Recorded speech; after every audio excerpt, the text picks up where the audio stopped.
And ladies and gentlemen, welcome back to the second game between Evergreen High School and James Monroe High School. Once again, I am Joshua Piscator Lee here alongside Bill Jem Carter for this second game in the best of two series. Can Evergreen pull off the 2-0, or is James Monroe going to pull things back? We've swapped sides this time, guys. Evergreen's going to be on the blue. JMHS is going to be on the red. Already getting underway. The same bands. Doesn't look like they want to change too much strategy right here in the band phase. Then again, at the same time, if you're Evergreen High School, you're like, you know what? That worked out pretty well in the previous game. Why fix what isn't broken? But James Monroe High, realizing that this Zed on behalf of Press A was a little too strong and a little too annoying to deal with. Just going to get that right off the table. Oh, it looks like Glade actually electing to take the Jinx away from themselves. A troll ban, maybe. But it looks like they're not going to prioritize that ADC pickup, and they'd rather have it gone than risk losing it in the first rotation on behalf of James Monroe. So, with the Jinx ban, that is a change from game one, because in game one, they actually banned Vayne for their third pick. So, with first pick right here on the blue side, they might actually prioritize the Vayne for Glade. And Jinx does very decent, very well, I would say, against Vayne, especially if you have a very aggressive support to go with it. And so that's exactly what they do. They're going to get the Vayne locked in, and they're going to get it. I love it when the Caster's Curse doesn't affect me, and I can actually call something correct. In before Karma ADC. Oh, please, mercy. Wonder exactly what they're going to do. We saw Juki do a lot of damage on this Tristana. Vayne has a little bit of trouble against Tristana early on. That front-loaded burst coming out of the explosive charge and the auto-shoving on her explosive charge passive being a little bit annoying to deal with as a Vayne when you don't really have the wave clear until you get a static shiv. It looks like Volume 4 actually electing to go a little bit of a different route, saying, hey, I like Runeglaive, but Elise uses it a little bit better.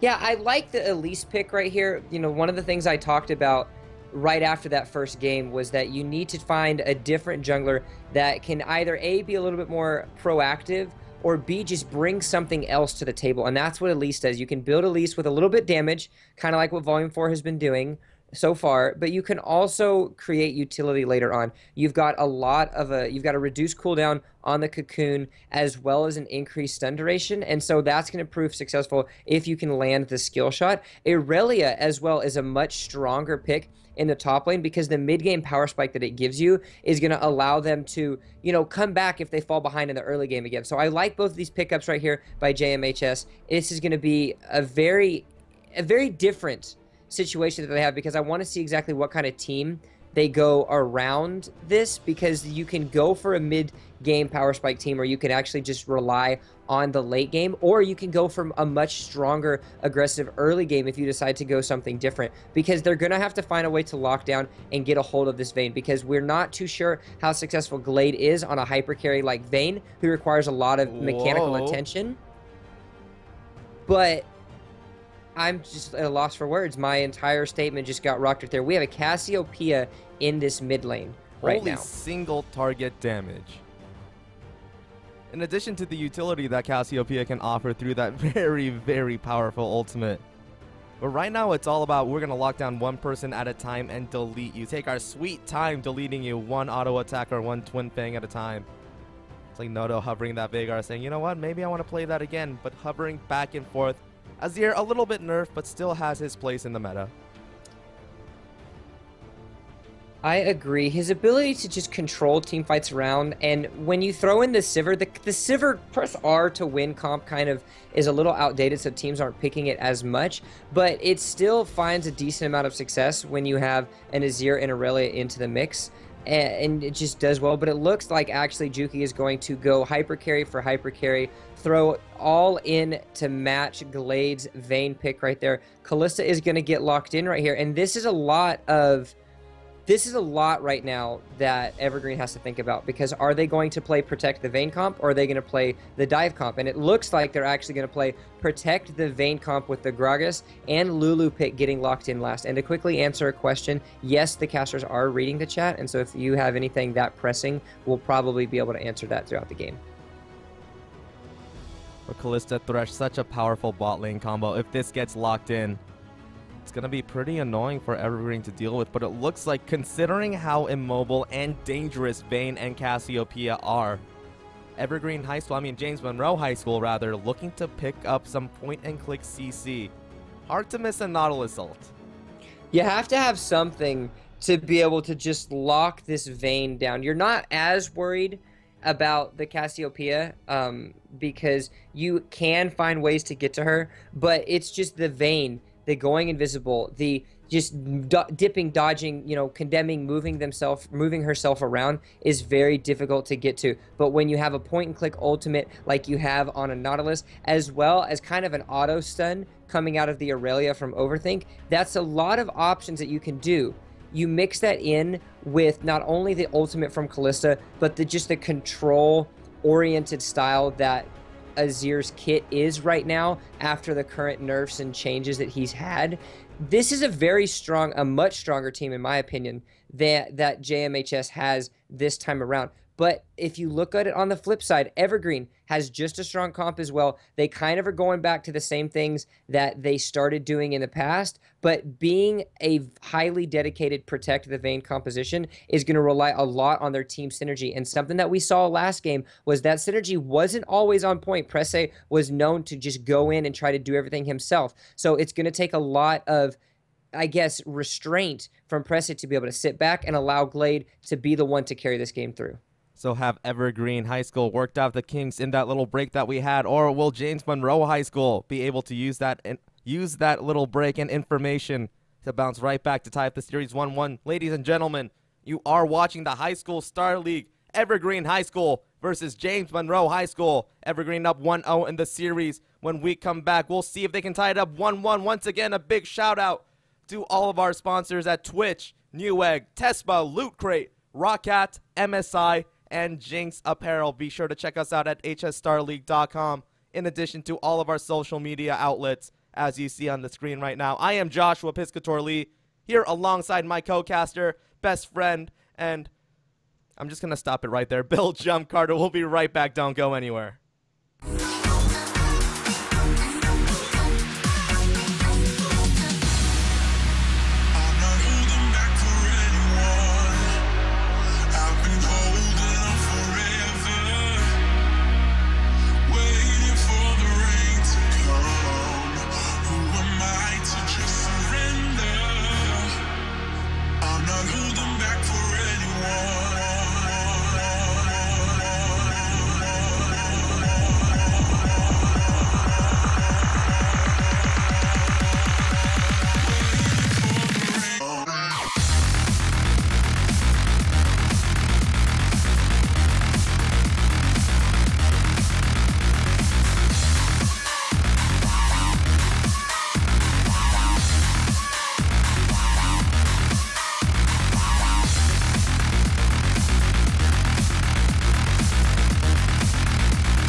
And ladies and gentlemen, welcome back. We have switched sides. Evergreen High School up 1-0 in the series, now on the blue side. James Monroe High School on red.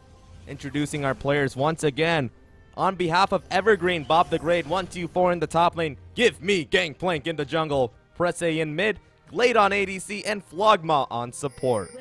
And for the side of James Monroe, we've got Overthink in the top lane, Volume 4 in the jungle, S9 Noto at mid lane, and Juki and John Ray to round out the bot lane, AD carry and support. I wonder if, like, there's always this little moment in Champ Select where Give Me Gangplank is like, can I please? Can you give me Gangplank? Can I? No? Okay, I'll try again next game. Like, you know that has to be some kind of thought that's in their head at some point. I wonder how jungle Gangplank works. It used to actually be a thing, believe it or not, because you would just power farm. You would get in an Avarice Blade, and then you would just power farm until you'd walk out with a Static Shiv, Infinity Edge, and you would just do a crap ton of damage, and it just wasn't ever. You keep realizing, hey, I don't think we ever actually bonded. You didn't actually ask me to the prom, you just kind of insinuated that I was going with you, so I'm going with him instead. That's an awkward conversation to have. That totally didn't happen to me in high school. Ha Dun, dun, dun. All right, so the game is over. JMHS wins because you've got 2 Blood Moon skins, and it's the Blood Moon tonight, actually. So for once, it's actually synergistically correct. So as soon as this game's over, I want you to run outside and I want you to look at the moon. It's when it's its brightest and its best, and there's also an eclipse tonight. So there's an eclipse. There's an eclipse tonight, and the blood moon means it's like it's really close to us. So it's just, I think that's what it is. I think tonight is the blood moon. Well, I'm just gonna go outside and look at the sky anyway. And if my neighbors ask what I'm doing, I'll say, "Go away, neighbor. I'm looking for a blood moon." Yeah, it's supermoon. The blood moon, supermoon. It's the same thing. It's a total. Scary. It's a total lunar eclipse. No way. Yeah. Yep. This is where I start singing the song. No, please don't. Please. Oh, I'm over it. All right, flipping back to the game right now, where we're at. We actually had Overthink decide to start a camp. This is something that you're seeing most everyone do at this point in time, but they actually didn't decide to do it last game. But it got flipped around this time. Overthink being able to go back, get some pots, as well as a ward right there, trying to stay aggressive. Now, there's a lot of debate on whether or not Gnar wins this matchup or if Aurelia wins this. A lot of people say that Gnar wins this because of his range, but a lot of other people say that Aurelia wins this just because of her innate tankiness, as well as she's just able to trade if she maxes her E, which is, which is her Equilibrium Strike. I personally think that Aurelia wins this matchup because just of the poke damage that she can just sustain out of with her stuff, but depending on how these players feel as far as comfortability goes on these champions is really going to dictate a lot of things around both junglers finishing up their stuff. The Scuttle Crab actually is getting just pounded upon right here by Gimme Gangplank. He's going to get the top Scuttle priority right there to try to get a little bit more vision. And as far as pushed up as Bob the Great. In the bot lane though, Flogma actually got tagged up by the root passive of John Ring, and they just lit that little Yordle on fire in order to pick up first blood. So James Monroe High School, while they did lose the previous game, trying to come back really strong. They have to get some early pressure. Whoa. They have to do something. Oh, that was a very lucky situation. What was that interaction? I'm so confused. So, the pull, it's a weird way, which actually we might have to pause this up right here because look, this is what I'm talking about with how strong Aurelia is. Gnar almost went down. Give Me Gangplank actually is trying to do something, trying to help out, but the minion wave was just too much for him to be able to try to get something off. But no, that interaction kind of works the same way that the Tristana jump works with the Blitzcrank hook. Blitzcrank actually, if Blitzcrank hooks a Tristana and Tristana presses the rocket jump as the hook animation is happening, then the hook will land, but Tristana will actually jump out of the hook. It's the same way that you can arcane shift out of every single Blitzcrank hook kind of thing. Like, it's just animation priority, I guess is what Ryan used to call it. It's fun to be, but it's horrible to play against. Like it's one of those situations. Like, haha, I got away. All skill. Hashtag calculated. Meanwhile, Blitzcrank, Nautilus, or anybody else with the hook, you're just kind of sitting there sad. Sad bays. Sad bays. Looking to shove up this lane early. We do have a ward in the tri-brush. The opposite team does. So they'll be able to see any sort of shenanigans James Monroe might send through that side. With that little ghosty ghost roaming around the tri-brush as well. Helps out the bot lane that has managed to pull ahead in the first 5.5 minutes in the game. A little bit of CS ahead with that first kill and the assist goal going into the pocket of Kalista. Man, that mid game is going to get annoying. It's going to be really annoying, and I want to touch base on the Sentinel again that Juki was able to throw. It's a really good position because even though it can get spotted out really easily, it's just the fact of the matter of having it there is going to be really strong because the way that she positioned it, she actually was almost at the tri, but she's actually, we're going to have to pause. There's a flash cocoon is going to land right there, volume 4. They're all over. The rappel comes through. Already used the venomous bite. Oh my goodness, volume 4 might go down right here, and Presley turns it right back around. Whoopsie doodle. Pop goes the spider. Oh, that was such a beautiful petrifying gaze coming out of Pressy right there. Volume 4 dodged it, did a good job, but didn't have the flash available because the flash cocoon came out. So that right there was just a little cut and simple outplay. Pressy able to get the kill, doing a really good job, already getting ahead. Doesn't have the CS lead that he had last time, but still, that was absolutely fantastic by them. But here we go. We're going to see a little bit of opposing aggression right here as Give Me Gangplank is trying for some blood. They're trying to lock down the ADC, but they're just juking back and forth. Not a whole lot you can do against them, but Glade actually getting Ren stacks on Ren stacks, getting the Whimsy to speed up out of there. You don't want that lady tearing those out of you. Like the most unpleasant eyebrow waxing you will ever receive. I don't even want to, and just envisioning that was just so detrimental to anything. Both junglers hovering around the bot side, but they're going to come to a mutual understanding, and they're going to just head right back into their jungle to try to do something.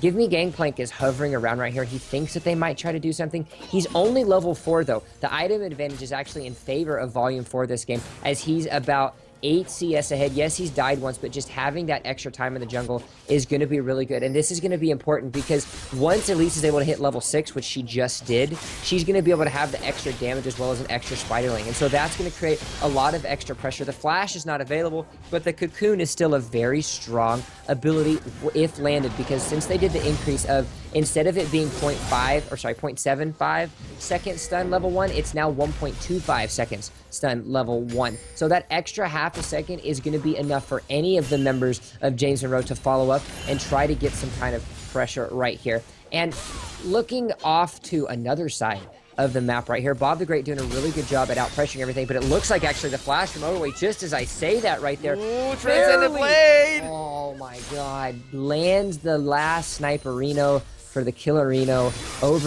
Not overthinking that one, pulling out ahead and doing a really good job at evening out that minion lead. Yeah, while that happens at the top lane, it looks like the rest of James Monroe High School saying, you know what, there aren't a lot of people around here. Well, there's nobody around here. This is going to be the freest dragon of all time.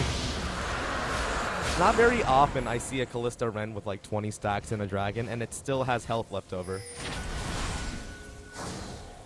There's the first time for everything, though. There is indeed a really good set of rotations right here by James Monroe, securing the kill in the top lane, which means that Bob the Great's not going to be able to respond to any kind of dragon pressure right there. They had a little bit of a world cut, it wasn't what they did, but they're going to come more right lockdown press it. Can they turn it around again? But the ignite is ticking. Oh, Cassiopeia actually manages to survive. Volume 4, the #1 nemesis of this snake. Overthink, however, looks like Noto actually manages to knock them back. Evergreen High School, you're in trouble. Can they find the damage? And yes, they do. Bob the Great in the midst of all of them as this Kalista, with just a sliver of health, manages to jump back and forth. And these hooks coming out of Johnry, finding their target time and time again. What a management. What a display of management of their tiny little bits of health. It was a turnaround for a turnaround right there. Presse did everything he could to just get the biggest and the best outplay. Overthink teleported in. At first, it didn't look like it was going to be that much successful, but Evergreen overcommits a little bit too much to that fight, and Nodo, should I say, gets the MVP of that fight, was able to do a good little Shurima shuffle around, pops the Emperor's Divide, slamming 3 members of Evergreen back into it. The retreat flag was thrown up, thrown away, but it wasn't enough as Overthink's able to pick up 2 kills in that engagement. That was a really good job, and for the first time, we're seeing JMHS get this early game lead, and they're the ones that are starting to take it up and roll with it straight out of the gates. They are not going to bow down to a 2-0 defeat. They're going to do everything they can to get that point and to put themselves on the board in week 1 right here of the High School Star League. Yeah, such a powerful mid-game comp coming out on behalf of James Monroe High. See Volume 4 actually, he really likes those magic pen boots. Makes a lot more sense this time around on the Spider. He actually going for the Ranger's Trailblazer, not able to get as powerful a gang stop of making those clears so much faster. But Overthink trying to put that lead to an advantage in the top lane. Jumping in on Bob the Great every time that Blade Surge is available. And this is the difficulty that you face when you're a Gnar. When you're not in Mega Gnar form, it's just you can't get away because you just have the ultimate stuff to come down. But Volume 4 right here, Mega Gnar's almost available. He might be able to get it. Nope, just does a really good hop away. Crisis averted right there. Bob the Great's just going to prance around and laugh his way out of that. But no, Overthink is just able to just dash right to him, throw down the Equilibrium Strike, and just stick onto him with the damage. Now that the Phage as well as the Sheen is completed, he's able to have so much more sticking power. And just look at this, it's Mega Gnar form, but he just does not care. Going in, going out, doing everything they can. Meanwhile, talking about going in, Glade right here, catching Juki out alone. A ton of damage. Oh, the Fate's Call gets thrown Johnry right in. Glade actually gets knocked up. The GC chain coming out of the Nautilus. Is it going to be enough? It hasn't popped yet. There it is, finally. The Juki is so low. Will Johnry be able to get the kill? There's no Ignite available. Flash is he available, does have Flash. though. Can he flash for the root? Is he going to do it? Just going to sit here patiently and watch. Flashing for the root. The Riptide. One more auto attack should do it. Who said that support can't carry? Hey, 2-0-3 right now, pulling out his best muscles and flexing the Nautilus muscles as best he can. That's going to be a tower because look at the rotations you see coming out of Nodo. He did a really good job of pushing his wave out. He warded deep into their jungle. Now he's rotating down. That's going to be a tower, and that's going to be pressure in favor of JMHS. Bob the Great is unable to do anything in this top right now as Overthink actually could dive him if he decides to do it. Mega Gnar is almost available. It's about 90% there, so you have to be careful for something, but you might be able to burst him down if you can get it correctly. Tower, like I said, went down in favor of JMHS in the bot lane. They're going to go back. They're going to collect their winnings and buy the damages, and this is a JMHS that we did not see the last time. Complete and utter turnaround. Yeah, Overthink dove in deep with the Transcendent Blades, but it looks like Give Me Gangplank actually going to pick up a bit of shutdown gold on the opposing Aurelia. But man, the pressure that Overthink is able to exert on Bob the Great, this Gnar not having a very good game. Ahead in CS, yes. But when this Aurelia has a Trinity Force at 13 minutes and 20 seconds, having a bad time. Like Presse are going to have even a worse time. 2 kills, but can't outplay. No tower to jump under. Volume 4, Johnry and Nodo both all after the Snake, trying to stomp it out, make Snake wine out of you. You see the rotation coming in from Vlogma and Glade, though, as it looks like JMHS slowly realizing they might not be alone in this fight. Dragon is up in 1 minute, however. That might be their next priority. Back up, back off. The Dragon's in a minute. You don't want to overcommit right here. Nodo needs to secure this blue buff. Needs to be able to crank off as much damage as he can into this fight. And he's done a much better job on this Control Mage Azir that he did as opposed to the Vigar, I almost said Victor, the Vigar in the last game. He's making sure that he's using these champion strengths so well. He's going the attack speed Azir build, which is what we see a lot of Azirs going these days. So he's being optimal. He's trying to stay relevant, and he's doing a really good job at it. Yes, Press's mechanical outplays have been something that we have to take note of. That is not a denial, but looking at it from a comparative perspective, retrospectively, S9 Nodo has done an insanely better job this game than he did in the last game, and he's showing it, and he's proving to his team that he is relevant and he is worthy of doing something. They're going to push something, but it looks like Give Me Gangplank wants to come in here. Oh, get saved by the Fatal. What an awful feeling that must be. Johnry going in deep again. Hey, go back in there. I don't want you to die just yet. This is a direct land against the wall, but not enough tower shots to finish them down. Flogma forced to use Evolve Growth on itself, but Juki finds the kill. The Condemn against the wall, as it looks like JMH has not quite done pushing just yet. Not too much of a wave 3 casters, but can this be enough? Johnry going in deep again and again and again as Glade manages to find a kill. But they're trading back and forth. Bob the Great doesn't get the Gnar, as it looks like the Spider from the outside doing damage freely. Mega Gnar is running out. Run away, run away, run away. The itsy bitsy Spider gets hit by the Hyper Sack. Oh, I was waiting for the second part of that, but it doesn't matter, as Noto actually, that fight, the two carries were in between the towers right there. That's going to be a tower down, and Overthink is plenty tanky enough. The ping for the dragon comes out. Overthink's going to head on over to it. John Ray is going to be there shortly. He has the mobility boost to try to do something. Volume 4 is up in 10 seconds, and this is just a completely different James Monroe that we saw in the last game transitioning into this game. This is a much better, much cleaner game by them, and again, they're capitalizing on the overzealous acts of Evergreen. Evergreen did this a lot in the late game of the last match. Give Me Gangplank or Press, it just goes a little bit too hard in the paint, and they just end up getting debauched from that. That's exactly what they did this game. Give Me Gangplank flashes to try to get something off. Yeah, John Ray gets caught out a little bit, but a beautiful face call by Juki ends up canceling out all that Give Me Gangplank was trying to do right here. This is a much better James Monroe, and it's this precision and it's this capitalization on these mistakes that Evergreen is making that's really propelling them in this game too, looking to even this series up at 1-1. Right, and the fearlessness with which they're approaching these situations. We see a lot of times these teams with these team counts that do really well at a certain stage of the game. They get an early lead, all their win conditions are falling into place, but they're just afraid to pull the trigger. But we saw JMHS. Johnry got caught in the bad position. They Fates called him out, but they're like, you know what? I think we can take this. And they threw him right back in.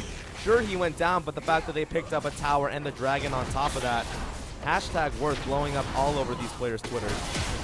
This one might not be worth though. Woo! Talk about surviving by the skin of your teeth right there. Volume 4 coming out, but that might mean a capitalization right here. Yeah, in the top lane, Overthink, just one more placer, one more auto attack. The kill does come through. Meanwhile, in the mid lane, the fight continues on.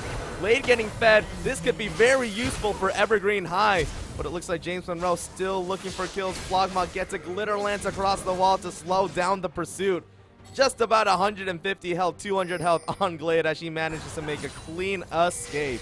They're going to do that, but Overthink was not in the fight right now. It's a full health tower right here, but it does not matter because the Triforce is available. You actually have Overthink going, looking like the Blade of the Ruin King for a second damage item. So he's wanting to make sure to carry 5-1-1. That possibility is in effect. Juki is able to do a really good roam top. The tower is going to go down. And again, another objective, another solid rotation by JMHS. They are in full force right now. And yeah, they've had a little bit of mistakes. Volume 4 getting caught out a little bit, enjoying the death timer gray screen on his computer, but it doesn't matter. They're doing such a good job. They're rotating themselves around the map so well that a lot of success can be found if they continue the path that they're on. What an interesting item choice coming out for Bob the Great in the top lane. Frozen Mallet we see a lot of times when Nars get ahead, but the fact that he's 1-5, almost like he's acting like he's 5-1.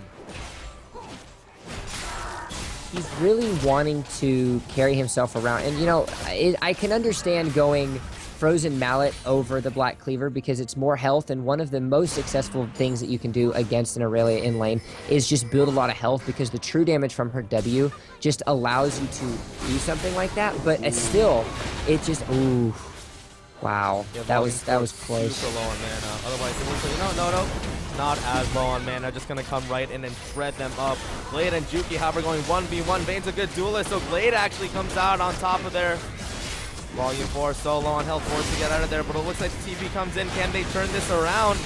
Glade gets locked up. That was a great cocoon. The little bit of health left over on the Spider actually manages to secure the kill there. 1 shot, 2 shot, 3 to the 4. Maybe I'll reuse that one, but the Blazer should be available. Doesn't kill that one. One more auto attack. Tick-tock, tick-tock. There it comes. Bilge Water Cutlass to steal the victory right there. Really good job. And again, another successful venture for JMHS right there. It was a 3 for 2, but the damage is going to ensue. They're knocking on the door right here. Bob the Great and Flogmount are trying to come down, but it's just not going to be enough. Look, Overthink is just going in. He does not care. He wants to get the damage off. The ultimates are coming down. They're trying to do something. Is the tower going to go for it? Oh my god. Meanwhile, Overthink.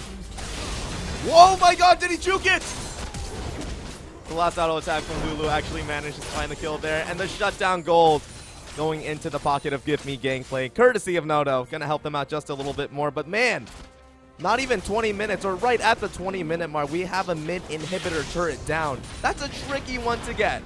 It is, and when you get in a moment like that, desperation is what you have to do next. Volume 4 is out of position. There are 0, I repeat, 0 wards on the Baron. Blade has the Blade of the Ruin King, so he's going to be able to crank off a lot of damage, but it's just not going to be enough to teleport. Wow. Actually gets canceled out by Bob the Great right there. They know they can't do it. That's a lot of resources. That's a lot of things that you just can't have happen. So what are they going to do? They're going to move themselves back around, and they have to reallocate their resources. They need to move things. Their gold and their efficiency that they had from game 1 has not translated over into game 2. If you look at their gold, what's the word I'm looking for? Their gold spread, that's the word.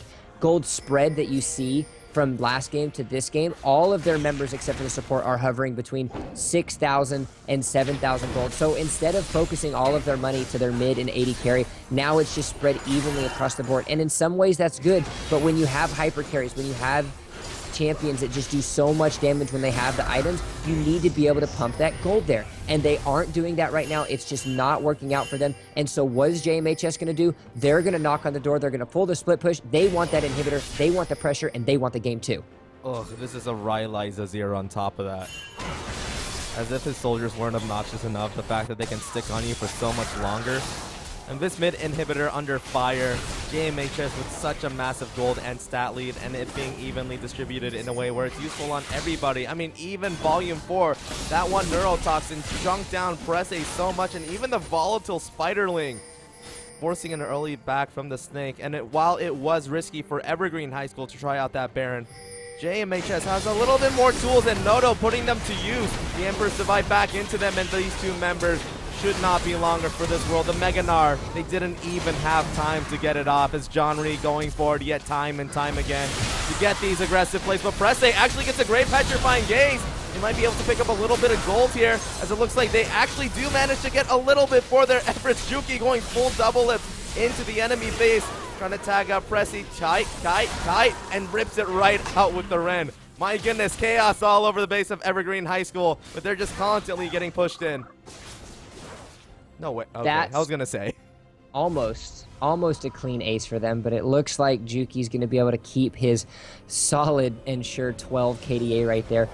Dragon is up. The pings are going down right there. Glade is going to just rush around, but you have to stop and pick up this juicy wave right here because it's just too much gold and too much XP to pass up, especially when you're behind and you need the items on the Vayne. Vayne is still sitting at 1.5 items right here. She needs to get that last whisper. She needs, or not necessarily last whisper, she needs to get the 3rd item. She needs to complete the, it looks like she's actually going for the Phantom Dancer right there, so opting for the more expensive attack speed build. So you have a lot that you have to do, and you have little time to be able to do it. All the members of JMHS are back and through. The super minions are knocking on the base, and it looks like it's just going to be an easy 3rd dragon right here for JMHS.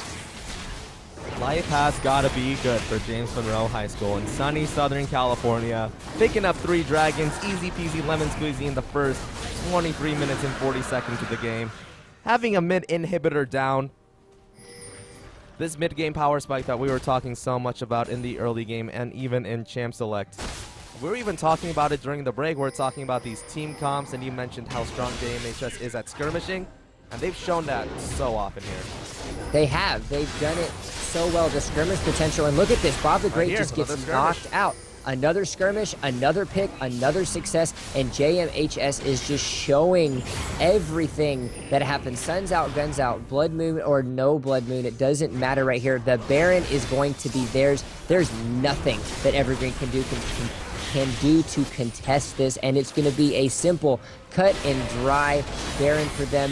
JMHS, fantastic showing this game already. There's a lot that Evergreen can do to try to come back to this, but it's going to take a lot of coordination and a lot of misplays from JMHS if they want to come back in this. And we've seen little flares of overzealousness coming out from James Monroe, especially when when Juki flashed over the wall to try and secure the last few kills.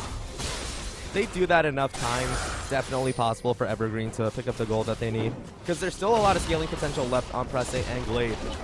Probably the single highest target champions in their respective roles and lanes.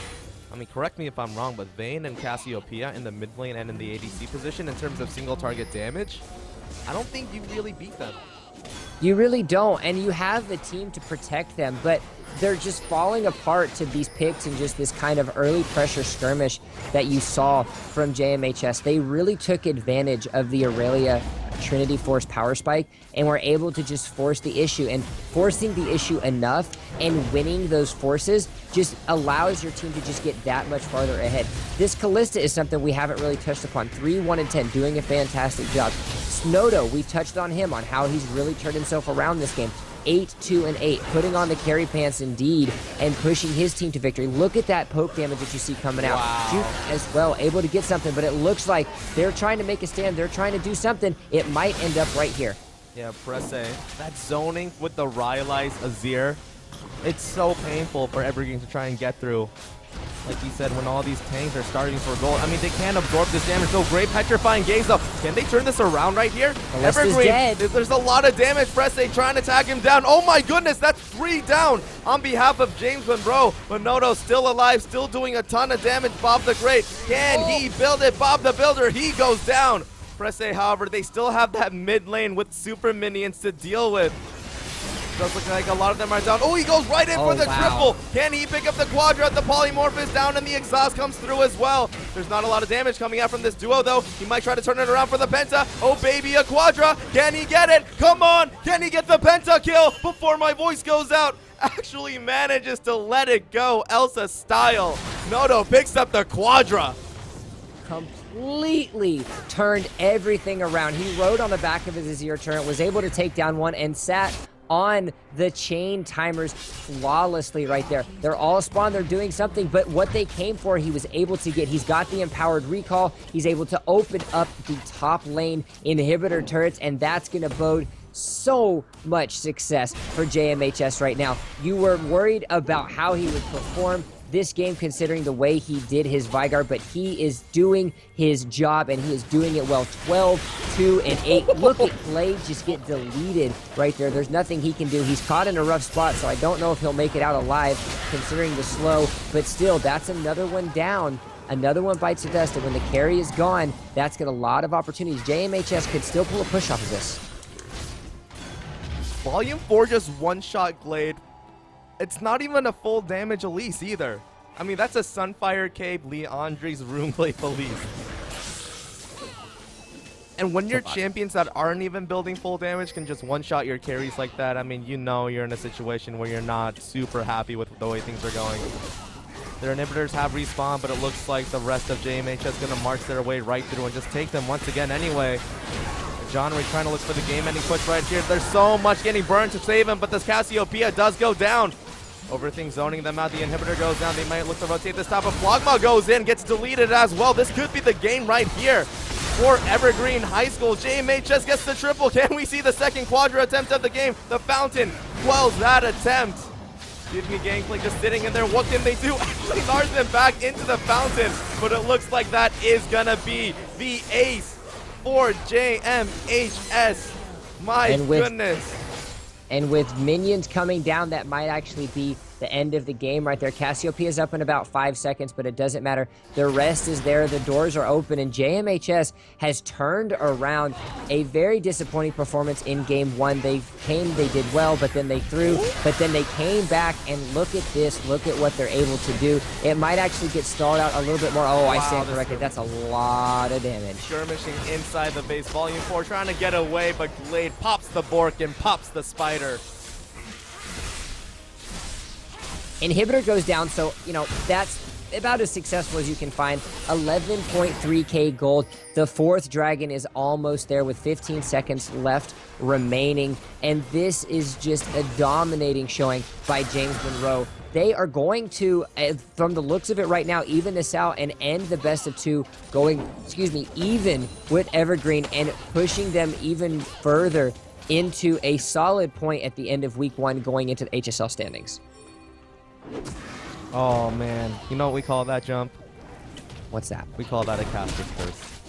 It is a caster's curse indeed. There wasn't much we could do. We tried, but try as we might, it doesn't matter because the game's not in our hands. It's in the hands of these players, and it's James Monroe who decides to take the hand at controlling the pace of this game. They did exactly what they needed to do. At 30 minutes, we were talking about this in the break, of we were expecting a 45-minute game and then just a capitalization from another team, but it isn't that way. It's just been JMHS controlling the pace of this game, controlling the direction, and just showing exactly what it takes to come back from a difficult loss and push it in an even further victory at Game 2.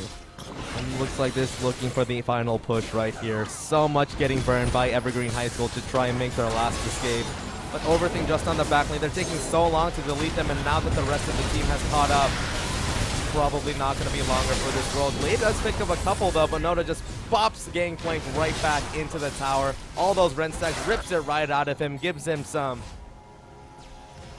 oh boy, whatever painful words you will call that. So many minions stacked up in the base of Evergreen High School. Here comes Volume 4. The rest of them laying siege to the last remaining inhibitor and inhibitor tower. 4 members still up on behalf of Evergreen though.